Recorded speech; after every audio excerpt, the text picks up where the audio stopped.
Cari single. Rere, kakak ipar. Riri berlari masuk ke dalam rumah Rasya dan berteriak memanggil dua orang yang sangat disayanginya. Lalu dua orang yang dipanggil oleh Riri langsung mendekat dan mereka bertiga berpelukan. Gimana tadi di sana? Coba aku lihat kontraknya. Riri dan Lucky sangat antusias dan penasaran dengan kontrak kerjasamanya. Wah, kamu dapat kontrak $5.000 per episode. Dan totalnya ada 24 episode. Wah, kamu kaya raya Riri. Kamu keren banget. Celetuk Lucky dan mereka bertiga langsung berpelukan lagi.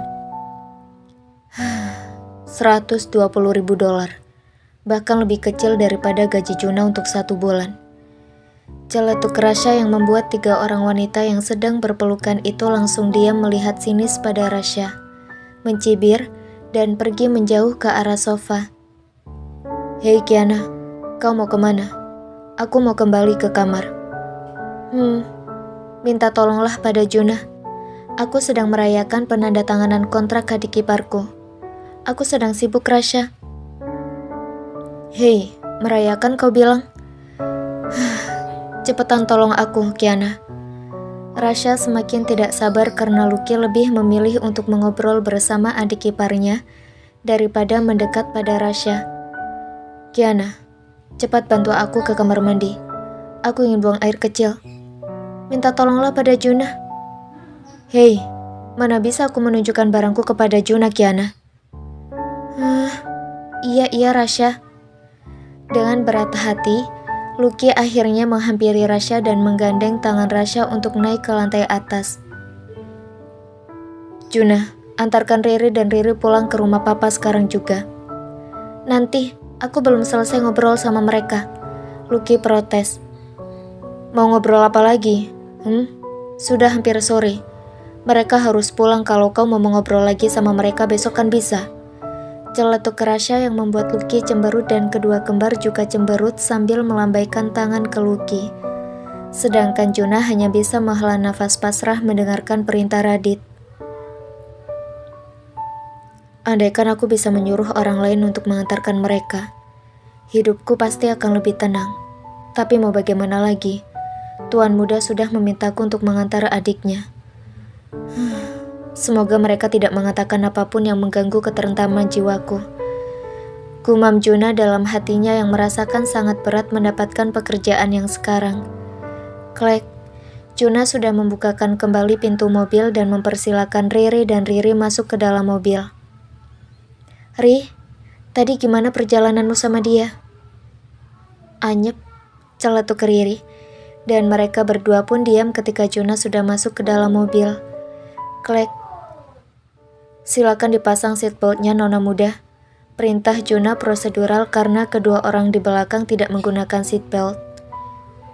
Sudahlah, kami sudah besar. Dan tidak pakai juga tidak apa-apa. Mobil ini tidak akan diizinkan untuk jalan.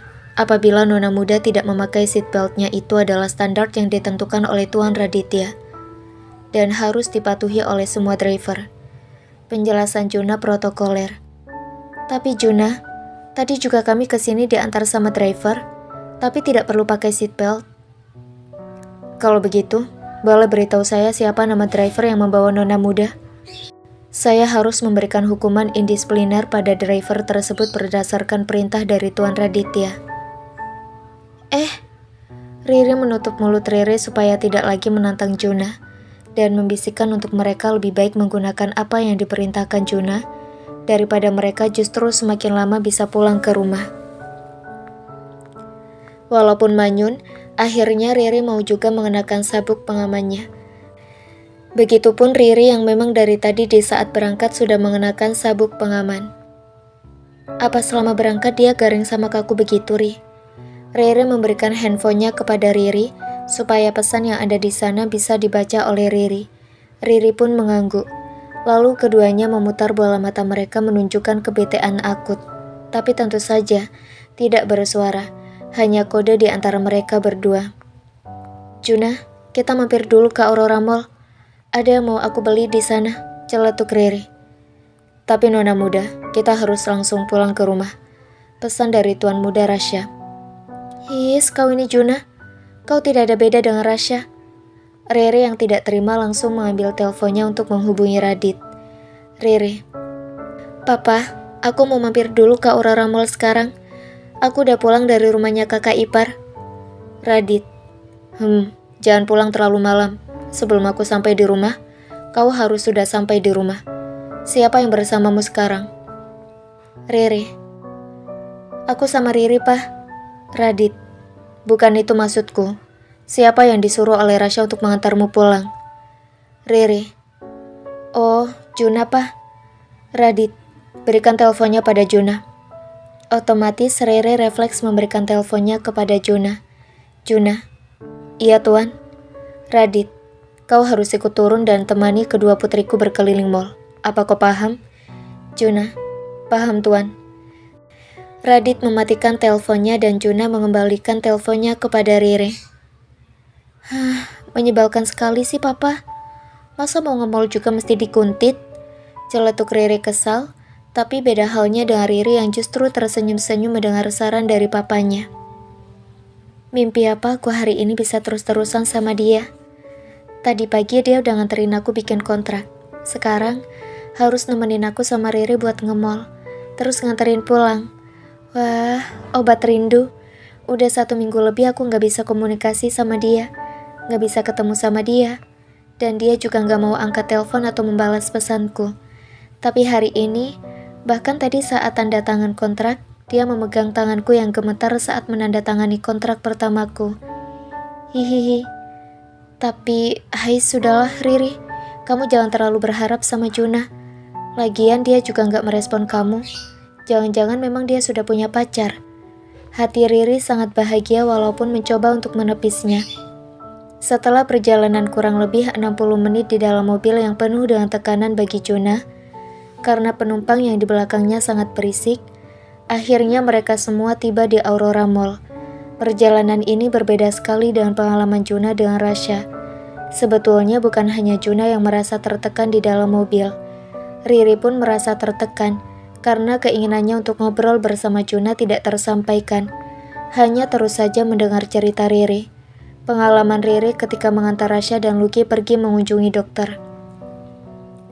Klek. Riri yang keluar terakhir dari mobil segera menutup pintu, lalu mereka berdua berjalan di depan dan Juna berjalan di belakang. Dengan memberikan jarak agak jauh seperti yang biasa dilakukan para bodyguard. Juna tidak mau mengganggu Riri dan Riri sehingga dia berusaha menjaga jarak aman dan membuat keduanya tidak terusik oleh kehadirannya. Tapi tetap mata Juna bagaikan mata elang yang terus mengawasi kedua putri Raditya Abimanyu Prayoga. Kamu mau cari apa sih ke mall? Tanya Riri yang mulai bete dengan celotehan Riri yang terus mengulang-ulang cerita tentang seorang anak kecil yang sangat lucu bernama Angelisa. Aku mau cari kado. Angel mau ulang tahun 2 hari lagi, dan dia ngundang aku. Nanti kamu ikut datang ya. Dia tuh lucu banget loh. Aku sampai gemes banget sama dia. Udah gitu pipinya. Cabi banget, ngegemesin. Anaknya juga periang banget. Udah gitu, aku suka banget rambutnya tuh panjang. Jadi kalau didandanin tuh lucu. Bisa dikepang, rambutnya bisa dikuncir. Pokoknya lucu banget deh. Kau dengar ya, aku tuh bukan pengasuhmu. Kita tadi lagi makan, kau tiba-tiba minta main. Apa kau pikir aku digaji untuk nemenin main? Asal kau tahu saja, kita kesini tujuannya menunggu calon suamiku fitting baju. Dan kau sekarang tidak lagi punya babysitter. Aku akan memberikan babysitter baru untukmu setelah aku menikah dengan ayahmu. Tentu saja, babysitter itu tidak akan sebodoh babysittermu sebelumnya. Ayo pulang, kau tidak boleh main terlalu lama di sini. Kau sudah membuatku kehilangan waktu makan siangku. Suara dari tempat permainan membuat telinga Riri agak terganggu. Hei, apa kau tidak capek-capek memaki anak kecil terus? Kalau kau memang tidak suka anak itu, janganlah mencintai papanya. Carilah laki-laki yang memang masih single. Tante Riri.